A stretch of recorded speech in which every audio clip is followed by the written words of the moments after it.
Hi again, everyone. This is the last video in this series of stuff I picked up this summer so far. And there are going to be some rarities, kind of interesting obscurities and rarities at the end of this video. But first, let's go. Reckless.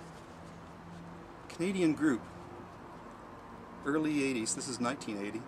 It's on the Harvest label, but it's it's released in Canada on the Capital Canadian 6000 series. It's odd that it would be on Harvest. I know nothing about them, but I do remember the album. It does have the Harvest label. But I don't remember any other Canadian acts being on Harvest. It looks like a new wave album of some kind. Next one, and this is kind of a generic album, REO Speedwagon. I love the title of this one. It's You Can Tune a Piano, but You Can't Tune a Fish. Rolling Stones, Through the Darkly Volume 2. This is a very good greatest hits album. It has kind of some of their later material from the 60s, and it's an excellent album. This is not the Stop Sign cover. This is the more rare normal cover. But it is an original.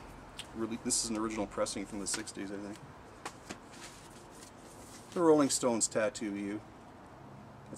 Start Me Up is on this one. The Rumor, Graham Parker's Rumor. And this one is called Frog Sprouts, Clogs and Krauts. Very odd title. Rush.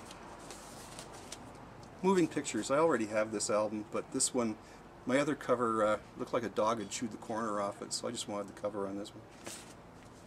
And it wasn't my dog that chewed the cover off. It was somebody else's dog. Frank Soda, Saturday Night Getaway. This is another Canadian release. Frank Soda had a band called Frank Soda and the Imps in the 1980s, and they had some kind of crazy stage show. And right now there's a bee flying around the camera, so if you see a... oh, it's gone. It might have flown right in front of the lens.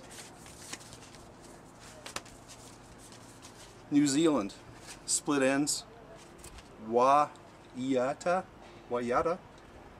Neil Finn, Tim Finn, Split Ends. Dusty Springfield, It Begins Again. This is one of her later albums of, this one's 1978. It's produced by Roy Thomas Baker, who produced a lot of the Queen stuff.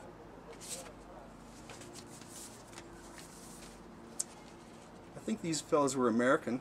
Starcastle, it's their first album, and Starcastle were almost like an American clone band of Yes. Very much a Yes sound. This album, although I already have it, this is a nice copy, nice cover on this. It's Steppenwolf. It's their album called For Ladies Only. And this is a really good album. It's, in a way, it was almost overlooked because it didn't have many hit singles or anything on it. The cover is really interesting. It's that car, Phallic car. Don't pass this one by if you don't have it. This is an excellent Steppenwolf album. And it's the last album they recorded on Dunhill. And just a really good album. This is a British pressing, or not a British, I think it's German. Yeah, it's actually German.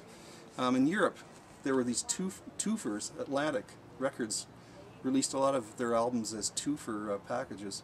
I think there was a Led Zeppelin, there was Yes, Carly Simon, and this is two original Stephen Stills. It's the first two Stephen Stills solo albums that were on Atlantic.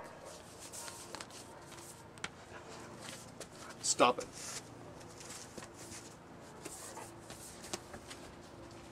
Talking Heads. Maybe she doesn't like Stephen Stills. Talking Heads, Fear of Music.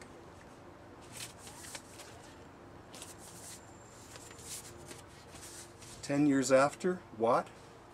I think this was released before they did their gig at Woodstock.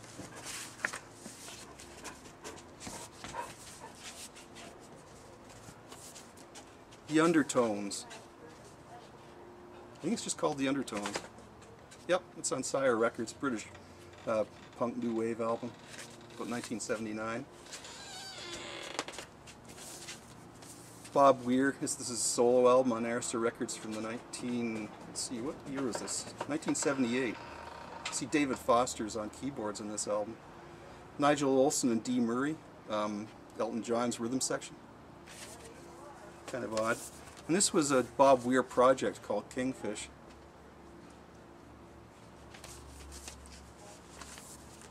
Drummer of Yes, Alan White. This is his solo album, late 70s.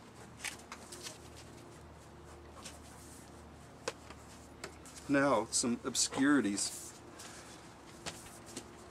This is an album called Bloomsbury People. It's on MGM, late 60s, and I think the song of note on this is called Witch Helen. Don't know very much about this band. I haven't done a lot of research on it though. It's an obscurity. Now this one here though, when I picked this up, I didn't really look closely to see what it was. It's called Children of the Sun, and the group is called the Sally Angie. And Sally Angie, it rang a bell with me because it sounded like a song like Sally Angie, does that sound like something to do with Fairport Convention or something, or Pentangle? But as it turns out, I got it home and I looked more closely. This is Mike Oldfield, 1968. This is a few years before Tubular Bells came out, and Mike's sister Sally Oldfield. This is an album they had out called Sally Angie. I think it was released in '69, recorded in '68 perhaps. Mike Oldfield was only about 16 at the time. It's kind of a folk album, and it's on Warner Brothers. Now the last album, I never thought I'd ever see a copy of this. I knew about this band. I downloaded their music. There's a British band in the late 1960s, I think 69, 70, 71, called Blonde on Blonde. And this is an album, their second album, called Rebirth. And it was released in Britain on the Ember label. It was released on Canada, and I didn't know that until I found this. On the Transworld label, which comes out of Montreal. It was not released in the United States, although their first album, I think, was released on Janus Records in the United States. Blonde on Blonde, Rebirth. It is fantastic, fantastic kind of psych hard rock.